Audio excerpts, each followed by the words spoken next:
I guess it started back in about 1949 when I was born, May the 6th, Mercy Hospital. And then when I was about 4 years old, we moved to this neighborhood in Markham Village in this house that my parents bought. And growing up here was like being in the country, because at that time this was about 6 miles from the city limits. The roads weren't paved, they were rocked. And most of the houses that are around here today were not here.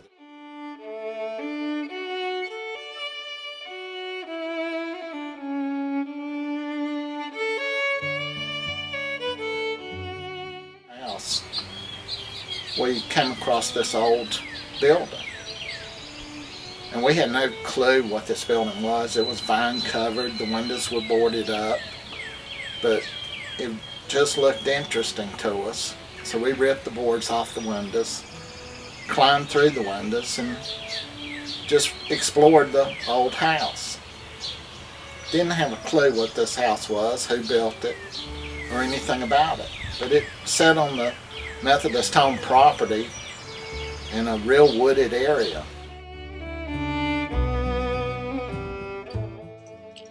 The Charlotte Museum of History and the Hezekiah Alexander home site comprise multiple venues on an 8-acre wooded campus in East Charlotte.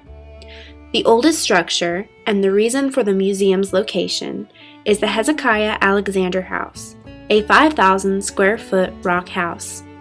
The Hezekiah Alexander House is the oldest surviving house in Mecklenburg County.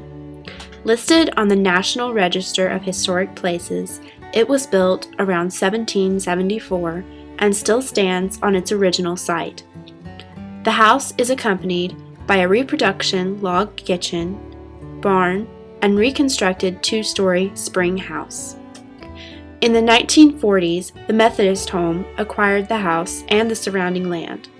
In 1949, the Daughters of the American Revolution, DAR, leased the house and adjoined the property from the Methodist home in order to restore the badly deteriorated rock house. A committee of all of the DAR chapters ran the site and kept the house open for periodic visitation.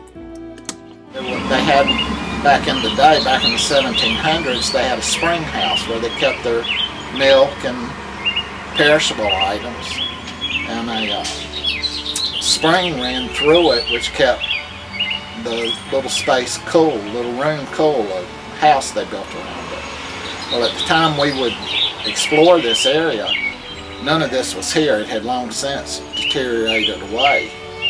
There was still a spring that bubbled out of the ground, out of the hillside, but there was nothing built there to let you know what had once stood there. But anytime there's a red hill, we decided that's a good place to start digging to see what we could find. So we would dig into the hillside, and we started coming across the arrowheads and just different pieces of like broke plates, things like that. We didn't have a clue the significance of it. But still, we played the area probably, I would say we played there for 2 to 3 years. And then you get older and you get tired of doing the same thing. So it was about this time that we started reading in the paper that the Daughters of the American Revolution were taking over this property and they were going to restore it. And that's when we learned the significance of the building that we had been playing in for several years.